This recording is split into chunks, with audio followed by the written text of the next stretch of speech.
your patience. And thank you everyone for joining me and Assemblymember Sharon Quirk-Silva and our Congressman Gil Cisneros for this joint town hall focused on helping our California nonprofits navigate the COVID-19 crisis and recovery. And thank you also to our partners, Jan Masaoka from CalNonprofits and Lucy Salcido Carter, who's also joining us from CalNonprofits, as well as Anjela Ponce, who is joining us from Integrity Housing. We're looking forward to being able to answer many of your questions today. We know that California is confronting an unprecedented crisis. We have taken extraordinary steps to combat COVID-19, and together we are flattening the curve. We know that our statewide stay-at-home order has saved lives. We also know that it has been a tremendous sacrifice for workers, for families, for businesses, and for nonprofits all across this state. We know that right now, California's nonprofits are facing a period of unprecedented demand alongside unprecedented challenges. And we're glad to be able to host this joint town hall today to answer some of your questions and to help provide resources. As we said, today's event is co-hosted by the three of us, and Assemblymember Sharon Quirk-Silva, as Congressman Gil Cisneros. I want to just thank you both for your leadership and for your partnership as we navigate the COVID-19 crisis and as we move to help our economy recover. So thank you all for joining us. And Assemblymember Sharon Quirk-Silva, I'd like to hand it over to you for opening remarks.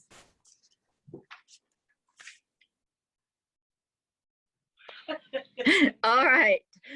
Thank you, Assemblymember Cottie Petrie-Norris. We have been able to join together more than a few times on Zoom and on conference calls, and also our Congressman Gil Cisneros. As this is a very important topic, and we know nonprofits across the state are doing the same thing we are doing as legislators, thinking about what our next steps going to be. We also know that California is home to 145,000 nonprofit organizations, and for many of our constituents, they are now relying on the services that nonprofits have brought to them by connecting them. Many times they're the trusted organization instead of going directly to maybe a government official, a formal office. They seek their nonprofits as nonprofits are part of the community. They are also many times friends and neighbors. We also know that the nonprofits have a huge capacity to help, but are also seeing those services and resources drained as whether it be food distribution, whether it be diapers, whether it be counseling, that these nonprofits really are there, but they're going to need more support. We know that 1 in every 14 jobs in California is a nonprofit. And when polls are taken regarding nonprofits, many times residents say they actually have a very high trust level of nonprofits compared to government. So I think we have a little work to do to make sure our constituents know that we're trustworthy as well, but it just speaks to the high value they have for those that are in their community. I won't spend too much time calling out any nonprofits, as there's so many that are just worthy of titles and accolades, but I will tell you one that as a teacher that we have been able to rely on in Fullerton. It's called Pathways for Hope. And over many decades now, they have served the community by housing not only individuals, but family units. And their impact has been not just to give a place to live, but to build the financial literacy skills, to have the participants save money so they can turn around some of the issues they've had in the past and actually be moved out of a housing unit into a rental. And that's the kind of work that nonprofits are doing in our community that really bridge the work from government to schools to independence. So that's just a shout out. But again, I'd happy to introduce our Congressmember Gil Cisneros. Well, thank you, Sharon. It's good being on here with everyone. I really do appreciate you taking some time and really inviting me to this to talk about nonprofits. As a former president of a nonprofit, this is something that is very important to me. I know how crucial nonprofits are and how much we need to depend on them and how much they contribute really to the community. You know, I represent the 39th Congressional District, which encompasses parts of Orange, Los Angeles, and San Bernardino County. And I know all our nonprofits are working tirelessly to make sure that they can do everything they can to the community, from our food banks contributing food to you know, other facilities contributing clothes to those that need them. You know, so many other organizations have helped out financially. People, you know, when people need financial help, they've been there with a check to give them that. And I know right now more than ever, these nonprofits are facing a financial strain. You know, people are just not really there to give right now because everybody is really suffering financially. So we need to do what we can at the federal level to help out our nonprofits. And some of the things that we did in the CARES Act was we waived there used to be a limit on how much you could give, you know, to a nonprofit, how much you can deduct on your taxes. Now that's been waived for this year for 2020. If you can deduct the deductions, you know, over $300. So we're very excited that we were able to get this into the legislation. And I will continue to support our nonprofits, you know, through this crisis and beyond. You know, Congress has 4 bills that they've passed already to support the American people through the coronavirus, and we will continue to act. We're working on our next bill right now, but we need to make sure that we help out our nonprofits, just like we need to make sure that we're helping out our cities and helping out the American people.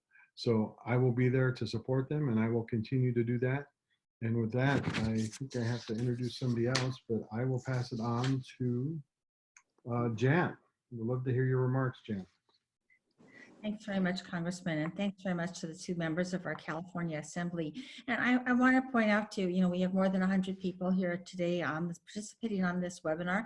And I especially want to thank these 2 Assembly members who are both members of the Assembly Select Committee on the Nonprofit Sector, which is the committee in the legislature that pays attention to nonprofit affairs. And also both of them signed on to the letter that was sent to, along with 30 other legislators, that was signed and sent to the governor and the state leadership, asking for a series of flexibilities in state contracting, a very similar letter to the one that more than 1,000 nonprofits have signed. So thank you, Assembly members, for both of those, and obviously demonstrating your really genuine commitment and involvement with the nonprofit community. You can probably see on your screen, Lucy Salcido Carter is our policy director. We also have 2 members of our staff who are doing the tech support for today. One is Karina, you can see her, and the other one is Karina Paredes Arzola and Christine Metropolis, who you can't see, but she's also part of our tech support team today. So, you know, we're so honored to be doing this with our elected officials because, you know, when elected officials do this, it really shows their commitment to nonprofits and both having this chance to give you information, but also this chance to hear from nonprofits. And I'm sure we all know, you know, never have nonprofits been this visible, right? Every single minute we see nonprofits in action, whether it's a health clinic or Meals on Wheels or a food bank or a domestic violence shelter. We can just see nonprofits are on the front lines everywhere. At the same time, nonprofits to some degree have been put in the back of the line when it comes to the California government and some of the supports that we need. But it is interesting that if you take just kind of 2 extremes on the nonprofit community, on one hand, we have the people that are doing 10 times more work than they've ever done before. Meals on Wheels, health clinics, people like that. And on the other hand, we have theater, performing arts organizations and museums that are just completely shut down. And both these, and everybody in between, and everybody has a different reason why they're concerned and worried right now, but it's definitely true for all ends of that particular spectrum. So we're really glad that you're kind of familiar with all those different parts of the nonprofit community. Just a couple things about nonprofits I thought I might mention. You know, somebody asked earlier today, you know, what could nonprofits do to be helping the economy? And I couldn't help but say back, you know what, nonprofits are the economy. And, you know, nobody says, what should retail be doing to help the economy? Retail is the economy. And, you know, as Assemblymember Quirk-Silva mentioned, 1 in every 14 California jobs is at a nonprofit. There are more than 1 million people employed by nonprofits, and there are almost 5 million people every year who volunteer through nonprofits. And in fact, those nearly 5 million volunteers contribute the equivalent of 330,000 full-time jobs. So we definitely mobilize a big part of our economy, including volunteers. And just a couple, you know, I appreciate the point about how many nonprofits that there are in California. It's also worth noting that California, 2/3 of nonprofits are all volunteer. So they're not staffed, they are all volunteer. And I know some of and I know that some of your districts extend beyond just Orange County, but I did want to point out that in Orange County, the nonprofit community employs 93,300 people. And in terms, but the median size for a nonprofit organization is $100,055. So even though it's a huge sector, it is a sector of family farms, as well as, of course, big organizations. And then lastly, in terms of where Orange County falls in the state, it falls 18th in terms of how much money Orange County nonprofits have compared to other counties. And so out of 58 counties, 18th is pretty good. Just to mention a word about our advocacy agenda in Sacramento. You know, we did a study recently that over 600 nonprofits responded to. 86% of them said that a lack of flexibility with government contracts was hurting their ability to deliver services. And that's because, for example, they could be a health clinic and they have a contract to do a certain number of home visits, for example. But they can't do those right now. But instead, what they're doing is they're doing COVID-related work, but they're unable to move that money from one part of the contract to the other. So another part of this is that we need to make sure that nonprofits have equal treatment with for-profits. When benefits come to for-profit companies as employers, nonprofit employers need those same benefits. When commercial tenants get relief, nonprofit commercial tenants need to get that same relief. And we know that some counties in California have already made these changes, but they're also, because so many nonprofits work in multiple counties, they're just getting so many conflicting messages about their government contracts. So as both of our assembly members here know, because they've helped sign these letters and circulate these letters, we need to have a statewide level mandate that makes it easier for everybody to work under uniform guidance. So just to let you know a little bit about the nonprofit community in Orange County, and also about our advocacy agenda. And so with that, my next job is to, this is kind of fun to do it this way, is to turn it to you, Assemblymember Petrie-Norris, to talk about what you're seeing at state level issues for nonprofits. Well, I think as you said, a lot of the challenges that we are seeing, many of our small businesses confront, we are seeing many of our small nonprofits confront. And we are seeing our nonprofits really stepping up to serve in the midst of this pandemic in an absolutely unprecedented way. And they're also struggling to provide essential services, and frankly, I think struggling to survive when we look at the financial picture right now and the financial outlook as we move forward. I think a point that has really resonated with me, both in your remarks and as we've been having these conversations over the last couple of months, is the fact that we are facing some fundamental challenges. And one of the things, and there are some things we can't change about that, but as policymakers, one of the things that we can change is to eliminate unnecessary roadblocks, eliminate hurdles that make it harder for nonprofits to execute on their mission. And so that is and has been a big area of focus for me and will continue to be as we move through this. We know that we have a long road ahead. We know that we have a really tough fight ahead, and we know that we need to streamline as much as possible and remove barriers as much as possible in order for us to be successful in helping our communities. And I was really, you might have seen me, I was jotting down notes just about some of the stats you were sharing, just about the vibrancy of Orange County's nonprofit sector. And I think I'm reminded of that every single day. And I feel like, you know, in the midst of this really, really dark and challenging time, one of the things that has given me so much hope and has just, you know, given me so much energy and inspiration is the way that each and every day we have nonprofits, we have volunteers reaching out to us and saying, this is what I'm doing. This is what I want to do to help people in the community. Help me put the word out. And people are rising to this challenge. As the governor often says, people really and truly are meeting the moment. And I just want to thank you, and I want to thank the folks on the phone. The services that you are providing in Orange County, and I know all across the state, are invaluable. You know, by the way, we're, after this, we will be sending everybody a little profile of nonprofit statistics about Orange County. So that'll be, watch your inboxes for that. And thank you, Jan, for giving us that big picture overview of state level advocacy for nonprofits.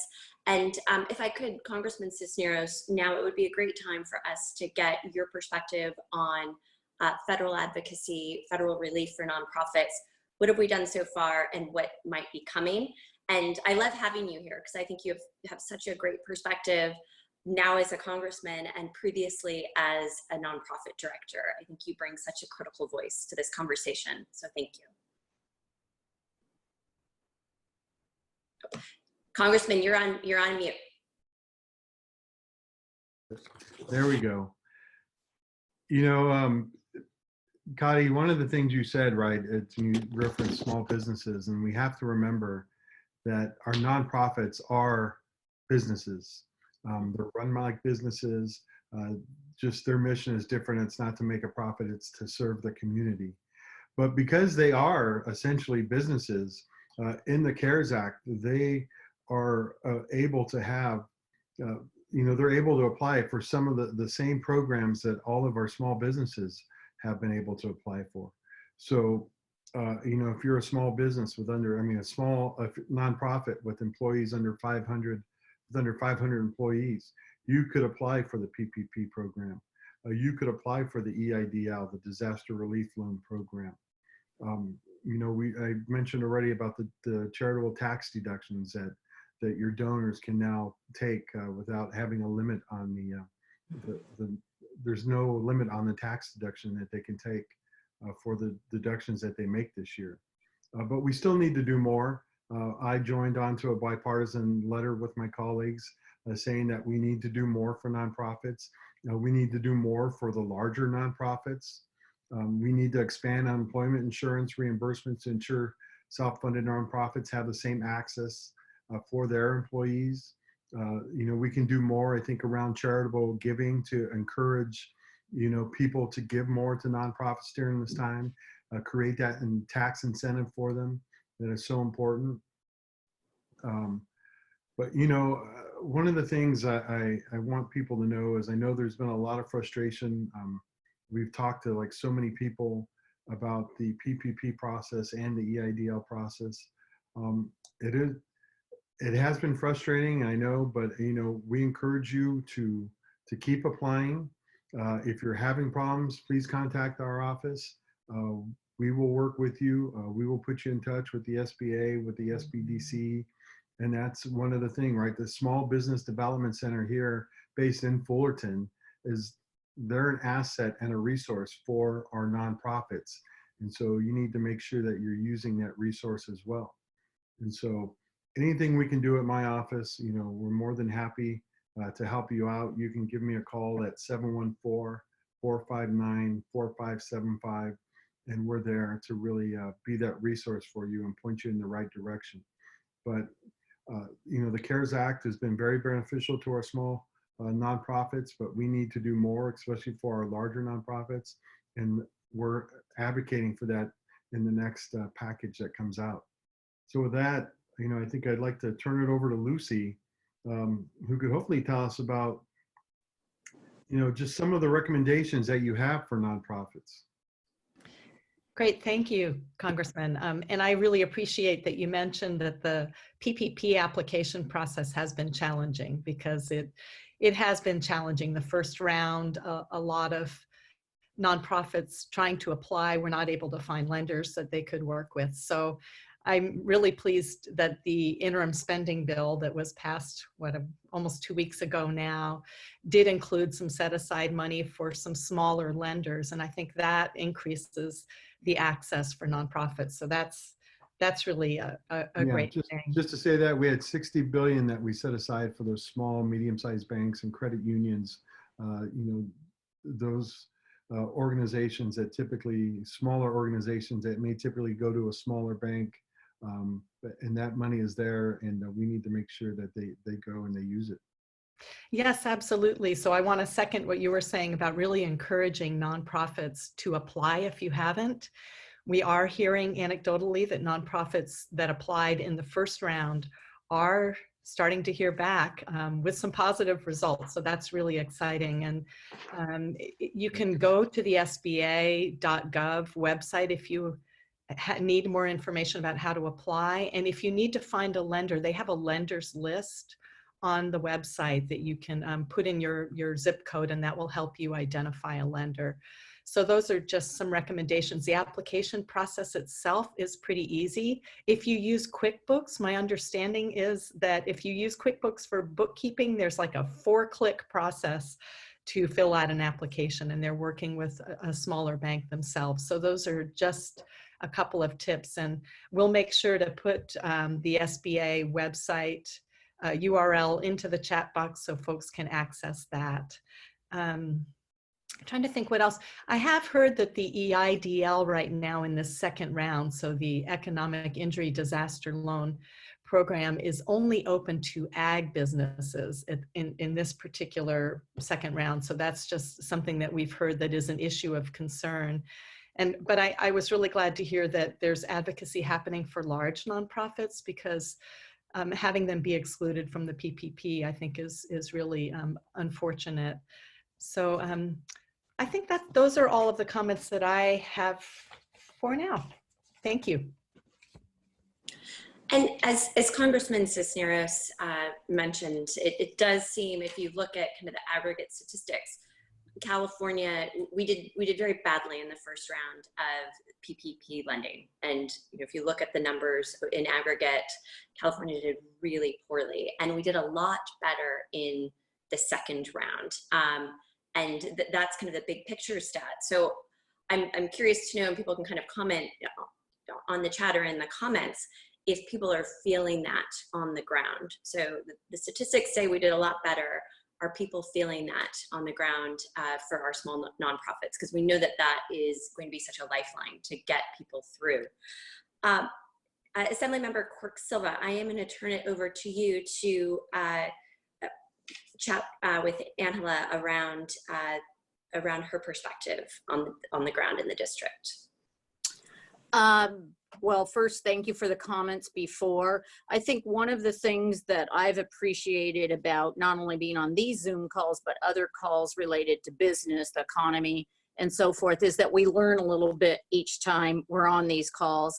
And as much as some of the resources with the Stimulus and CARES Act, particularly in the first round, were disappointing, there's also other resources. Now, when I say that, I'm not trying to say any of these resources are easy to get through to. Many times the phones are not, no one is picking up.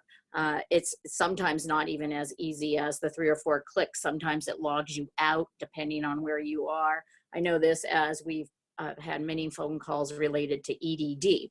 But I am going to be introducing Anjela here. and let me make sure I'm saying it right, Anjela, right? Correct. And Anjela has been involved in the nonprofit world. She is a chief operating officer of the Foundation for Affordable Housing Affiliates and Affordable Housing Alliance. She's also focused on industry relationships, innovation, improved operational efficiency, and looking for significant growth. But as you speak, if you'd really touch on those relationship parts, because I think now more than ever, that's gonna come into play. So Anjela. Sure, thank you very much. Relationships in our industry, in the nonprofit sector, are huge. We are a developer of affordable housing, and it's Integrity Housing. Foundation for Affordable Housing was my former life. We spun off, and in 2010, we develop affordable housing for low-income families and seniors. However, we do more than housing, and we partner with the food banks, with the mental health care providers. We partner with career counselors, and all that. All of them are nonprofits. So what we do, we partner with so many nonprofits out there. And I remember March 13th looking at our staff and saying, I think this is going to get real. And we sat down together and we said, okay, how are we going to fluidly manage this impact, but still keep our residents, our staff, and our partners safe? Keep their health in mind. And I have to say, kudos to the federal and state government, because in a very short period of time, you started letting us know and helping us feel assured that you've got our backs, that you are going to help minimize the impact of this on all of us as quickly as possible. So I cannot thank you enough. We were able to apply for PPP funding in the second round, and we did receive it, and it's helped us out tremendously. So thank you for your efforts on that part. Our partners, for instance, Families Forward, their request for food, or their demand for food, has increased 1,000%. And how have they managed that? They have not turned anybody away. They have just, the community has stepped up and helped. The churches have donated money, and they've done what we've all done. They've kind of restructured. Maybe every family isn't getting as many items as they once would have, and they're putting fewer items into the bags, but everybody's getting food. And I can't commend them enough. Working Wardrobes, who suffered a devastating fire at the beginning of this year, was just starting to get back on their feet. This happens.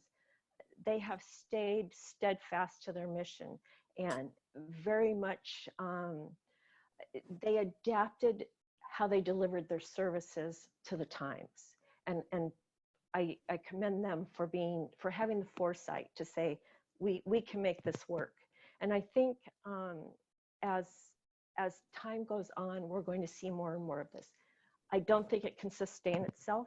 I really do think that we need the government and our for-profit partners to help keep these things going. We are by no means looking for handouts to give to people. We're looking to make people self-reliant, to give them a hand up and get them back on their feet. And so from our perspective, yes, it's been challenging. We've managed to this point. Again, it's unprecedented. We don't know 60, 90, 120 days down the road what it's going to look like. However, our residents have all paid their rents, and where they weren't able to, we were able to find them assistance. We're still providing services. We've had to close down our community spaces because of the social distancing, but we're still providing, we're finding a way, we're being creative to provide these services. But again, nobody knows what 30, 60, 90 days will look like, But I think as a community, we're coming together, and through the support of the federal and state government, it's helping us maintain our services. So I can't thank you all enough for all you, because I know you guys have put countless hours in to helping us move forward. So thank you so much. Anjela, can I make a few comments related to what you said? Because I so often, some people don't know, but as a legislator, I actually started as a teacher for 30 years. But within that teaching profession, worked with the state grant, which was called the Healthy Start Grant. And it wasn't just about nutrition. It was about making connections in your communities and really looking at not starting new programs, but accessing what was in your community. And that was over 20 years ago. And one of the things, and that's why I asked about relationships, and right after you mentioned relationships, you talked about partnerships.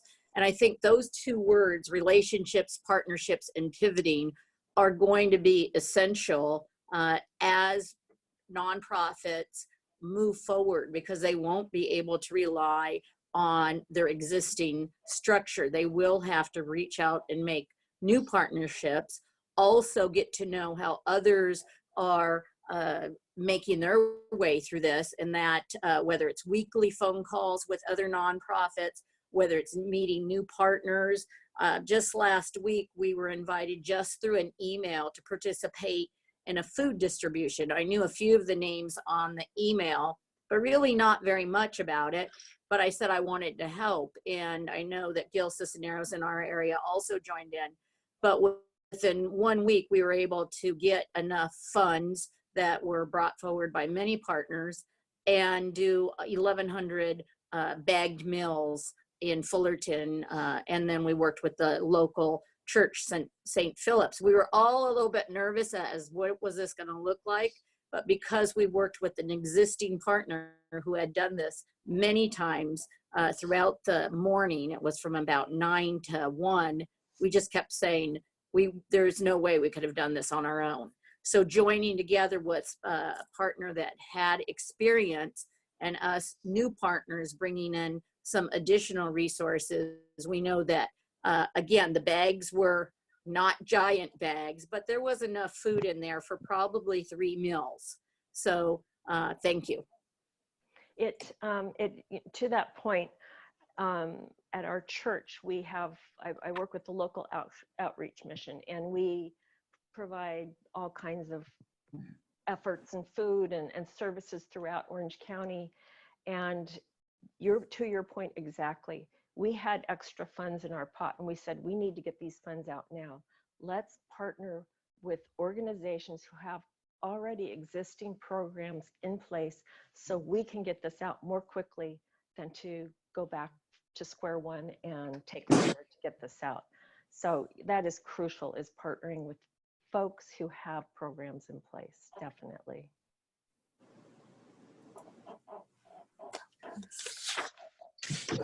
Well, thank you so much. And I think what we were going to do now is open it up for questions. I believe, Jan, you're getting the questions in, and you're going to be our moderator for this this part? I'm going to try. We got a lot of questions in ahead of time, advanced questions, and there's like a lot of questions here. There, in particular, I'm really happy to see a lot of questions from arts organizations. And I know Orange County has a great arts council and a great arts community. So I just kind of lumped some of these kind of together. And so one is, what kinds of special protections or supports might there be for arts organizations? For example, one person mentions, many theaters are not going to have any income at all for months and months. And how are they going to manage to be able to survive?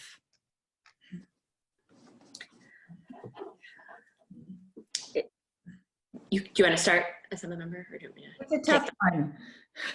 Is that out to all of us, or how are we answering the question? Whoever would like to answer. I'm happy to start, and then Assemblymember Quirk-Silva can add as well. We definitely recognize that our arts organizations are going to be facing unique and enormous challenges. When we look at the phased reopening for California, we're starting this Friday, which is good that we're seeing we've seen such positive movement that we're in a position to begin with a phased reopening beginning on Friday. We're starting with the lowest risk, lowest contact businesses and nonprofits, and expanding from there. And gatherings are going to be the last phase. And we recognize that that may not come for several months. I think as we look at financial relief and providing flexibility, we will have to do so with a cognizance that, to your point, arts organizations are not going to be able to perform that service in their community right now. I think, in addition to providing the much needed financial relief that is going to be necessary for so many of these large and small organizations to even survive, I think is going to be rolling out best practices as we begin to reopen the doors, as we begin to, people start to come together again, sort of in small groups and then in mass gatherings and in public spaces. I think that making sure that we are building public confidence is absolutely critical. So just throwing open the doors and turning on the lights and saying we're open for business or we're open for a show isn't going to get our businesses started again. It's not going to get our nonprofit arts organizations going again. So we have to be really sure that we are building trust. And I think our governor, and under his leadership, I think he's done a tremendous job in doing that. He's been very straight with California about the challenges that we're confronting. And I think we need to continue to do that, and that we cannot kind of rush forward in a desire to reopen and end up actually setting ourselves back, both because of the public health impacts, but also because of the confidence. And so that's something I'm paying very close attention to. And I would like us to all ensure, and I'm interested in CalNonprofits perspective, if you're starting to codify best practices so that, in particular, some of our smaller, whether it's an arts organization or another nonprofit, they don't need to think about that, right? They've got so much on their plate. Taking that sort of administrative or kind of strategic burden off, I think would be really valuable. So interested if that's work that you're already thinking about, or if there's others that are stepping into that space as well. Those are such good points, and one of the groups we're so impressed with is Californians for the Arts. Mm-hmm. They've published some very good material, and I know that this issue of kind of some suggested protocols and processes for reopening, particularly for the performing arts, but also for the visual arts. And so if you're an arts organization, you're not already connected with Californians for the Arts, I would really strongly suggest that you do so. Congressman Cisneros. Can I just, if I can comment on that too, right? And look, I think the arts are so important to our communities, and it's a big part of, I try to expose my kids to the arts as well. But, one of the things I think we did, or two of the things that we actually did at the federal level, one is, these smaller organizations, like we said, they can apply for that PPP loan. And if they haven't, they should do that and go through the process. But we know these arts organizations don't survive on basically just getting people through the door. They depend so much on their donors. And that was one of the reasons why we created in the CARES Act that, it used to be that you could deduct up to, I think it was 30% on your taxes of the money that you donated. That's been waived now. There's no limit on the amount of donations that somebody could make to a nonprofit. And so these art institutions that depend on their donors, I would definitely make sure they emphasize that to their large donors that help them get through this, is that they're going to need them more now than ever. And then, oh, by the way, you can write off your complete deduction to us as well. Well, that's good news. I have a few comments, and as we talk about these major issues in nonprofits, but also business and the economy, there is simply news that none of us are going to want to hear. And that news is that as we're moving into the budget phase of the legislature, actually with the May revise, we are all going to hear numbers that are devastating. And these numbers are going to be a huge challenge to do business as usual. And so I don't want to leave without giving that message that some have seen as very clear, that even if, say, they were able to get on and get PPP, it's not going to cover where they've been. And without having your audience in front of you, particularly in the arts, it's going to be very difficult to kind of pivot back to normalcy for quite a long time. So that being said, I think, again, this is going to go back to the organizations that are able to either kind of reinvent themselves, just like we see some small businesses pivoting from, some might have been a clothing manufacturer, now they're doing masks. In the current mode, possibly they have virtual type of showings. Even in some of your small arts organizations, they might not even be a nonprofit, but they're teaching the arts. So whether it's music or dance or arts, doing online classes. I know we have a local artist who teaches quite a bit of art, and typically would have 10 students, and now has moved on to online. It's not the same experience, but it's still a way to keep your audience engaged. It's still a way to keep people going back to your site. But again, the big campaigns, whether they were the in-person galas, whether they're the auctions, all of those things to raise kind of the local contributions. I think we're all in that situation of how do we do that, and will people react the same way? And I think at this point, you almost have to try everything, and some may work, some may not work. But you've seen the restaurants with, now we're doing takeout, some are now doing drinks that can be taken out. So I think it's really going to be those who keep trying different variations, trying to raise funds, but it's also going to be all of those. You can't just choose one of them and say, okay, that didn't work, so now we're not, what do we do next? You're going to have to communicate. You're going to have to contact people and really pull out your volunteers.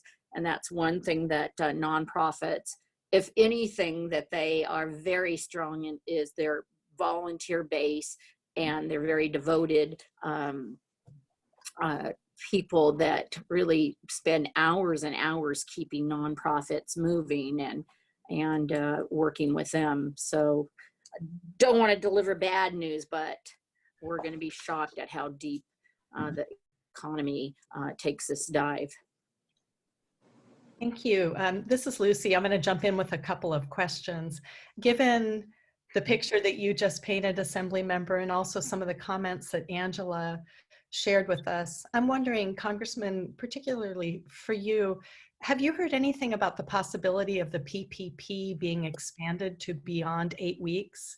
I mean, we're seeing that the shelter in place for a lot of us is lasting longer, and we know that the economic struggles are going to last longer. So I was just wondering if there's any talk about that.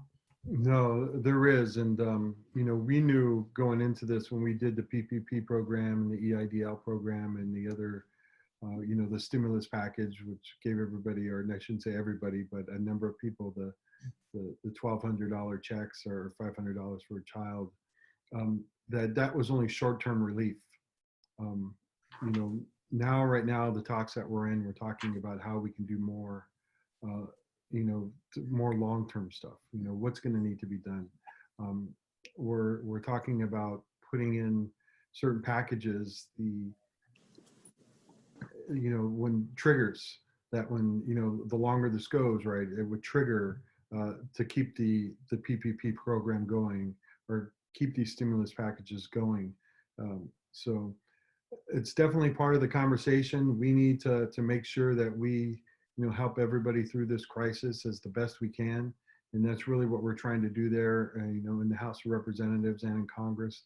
We've been, very fortunate so far. We've had 4 bills that we passed with great bipartisan support. We're continuing to work on that. The next package that we're working on right now is really geared towards really helping our cities and our municipalities, because that's so important as well, to make sure that they're able to maintain their services, maintain public health and safety.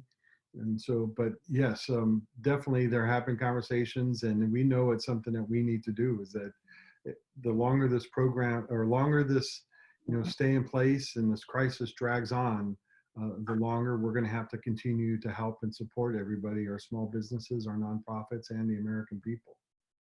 Great, thank you. And we also had kind of a parallel question about the EIDL, given that right now it's only open for agricultural businesses.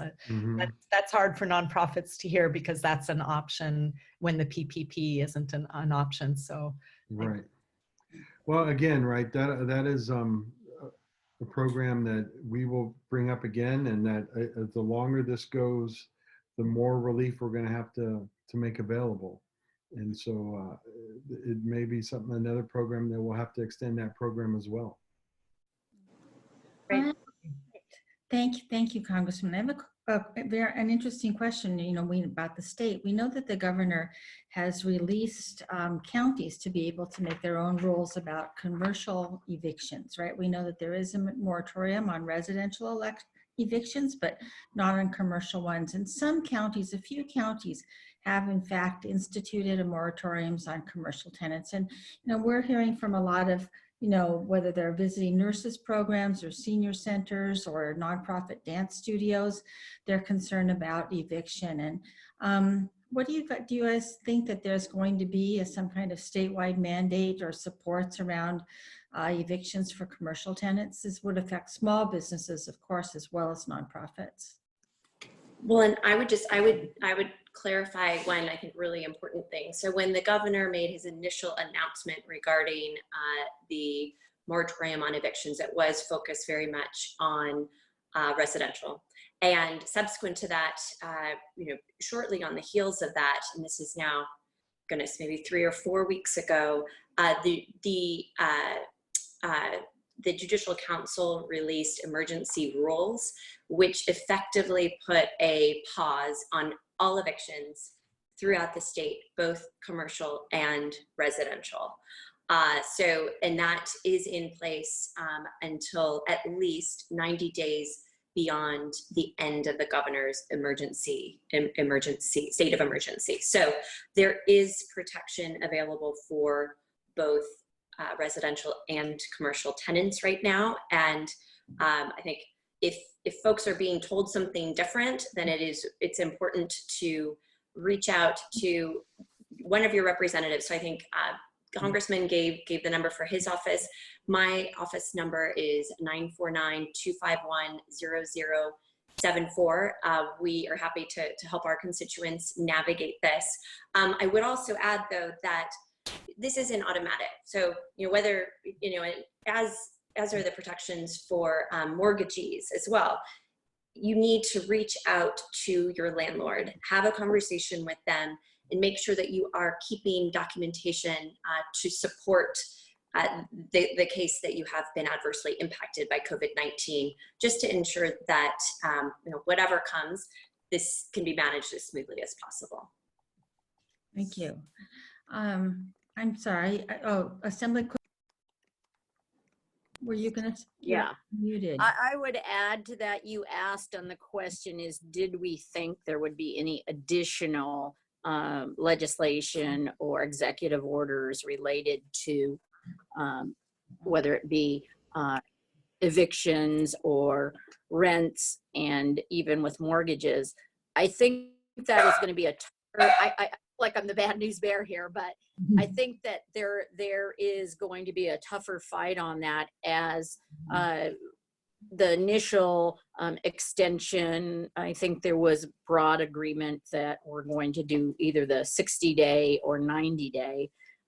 But now, as we're moving into this, there is advocacy from landlords and those commercial property owners, and I think that's going to be a tougher agreement to get to, whether it's nonprofits or individual, to extend that. So that's one thing to be looking at. But I do want to go back to one of the things that I think that nonprofits could do, like within this next week, and is to seek out nonprofits with common interests. So whether it's housing nonprofits or art nonprofits, and I know we because Orange County is very rich in nonprofits, if you want to say it that way, and have quite a lot. But in the past, when we've tried to say, well, let's build a collaborative of art organizations or a collaborative of housing organizations, nonprofits, there had in the past been some resistance to that, whereas this might be the prime opportunity to coalesce together, build a collaborative, so that when seeking, whether it's funds from the government or partnerships and going to lenders, they can really see the partnerships that have been brought together. Because again, in the future, we're going to, a lot of the funding is going to require that, which is collaborations and partnerships. And we already see that with the housing funding coming from the state. So I think that if they're not already doing that, they should be doing that. And I think that speaks to some of the themes that have emerged, which is, as Assemblymember Quirk-Silva said, the importance of partnership, the importance of relationship, and the importance of innovation and reinvention as we navigate this crisis. I feel in many ways we've kind of just scratched the surface of this topic, and I know there's so much more to discuss, but I want to be mindful and respectful of everyone's time. So we are going to need to move to transition to close. Jan, I would love to just start with you. Can you just let everyone know how they can join the association, what is coming up, and what are some of the resources that CalNonprofits has available for folks right now? Thanks so much. Well, we are a predominantly public policy organization, so I would hope that people would join our organization, as well as if you're a museum, join the California Association of Museums. If you're a food bank, you should be joining the California Association of Food Banks. And we really appreciate the partnerships with you guys in getting a nonprofit agenda heard in Sacramento. We also have a lot of resources on our page and our website, CalNonprofits.org, where you can look for those things. You know, one thing that I think we're all aware of, but that hasn't been mentioned quite maybe enough, is that, you know, we were already in some crises before the coronavirus. We were already in a housing crisis. We were already in a crisis about inequities and disparities in our society. And I think what we're seeing right now is the virus situation is revealing those disparities to be more visible than they have been in a long time. And at the same time, it's making those disparities worse. So I think one of the things that we nonprofits want to make sure that we do is focus not just on serving our own organizations and our own communities, but also being mindful of how we can be supporting the nonprofits and the communities that are suffering the most. So thanks very much again for joining us and letting nonprofits hear from you and talk to you. Well, thank you so much, Jan. Before we close, Congressman Cisneros, I'd love to turn it to you just for your closing remarks, and then Assemblymember Quirk-Silva, over to you. Thanks, Cottie. And I want to thank Sharon as well for being here. And Jan, really want to thank you and CalNonprofits for hosting this and including me as being part of this event today. And really, I just want to emphasize what you said, right? There is power in numbers. Nonprofits should be joining together to advocate for themselves. I had a question today on a call that I had with city managers and some of our mayors here in the 39th. And one of them asked, like, should we continue to be writing letters? Should we continue to kind of speak out? And I told them, most definitely. We need you to organize. We need you we need to hear your voices so that we can share this information, you know, with my colleagues in Congress. You know, when you tell us, you know, how you're struggling and how you need support, and we can share that with everybody else, and not just really here in California, right? But, you know, partner with your other organizations around the country, and together you can, like I said, there is power in numbers. You'll be able to influence more, and keep writing those letters and keep letting us know how things are going. And we will continue to support you. You know, these nonprofits are such so important to our community, and we need to make sure that we support all of them, small and large. And I want to just thank you again for having me here today and including me. So thank you very much. Well, I want to thank you as well. I really appreciate not just today, but for decades, all the hard work that nonprofits do for our communities. And as we know, they really fill a void many times where there is a gap in whether it's a safety net, whether it's housing, the arts. I'm a huge believer in arts for children in the classrooms. And just on a positive note, really look within your own virtual community, because I think there's some very uplifting ways to join together to make sure you as nonprofit, either leaders or advocates, are keeping that positive energy so that you can continue to lead your teams. But thank you so much. Well, thank you. And thank you everyone for joining us, being part of this really important conversation. As my colleagues have said, Orange County's nonprofits are such a vital and critical part of our community. And I think that is true now more than ever. We know that we have some very tough challenges ahead.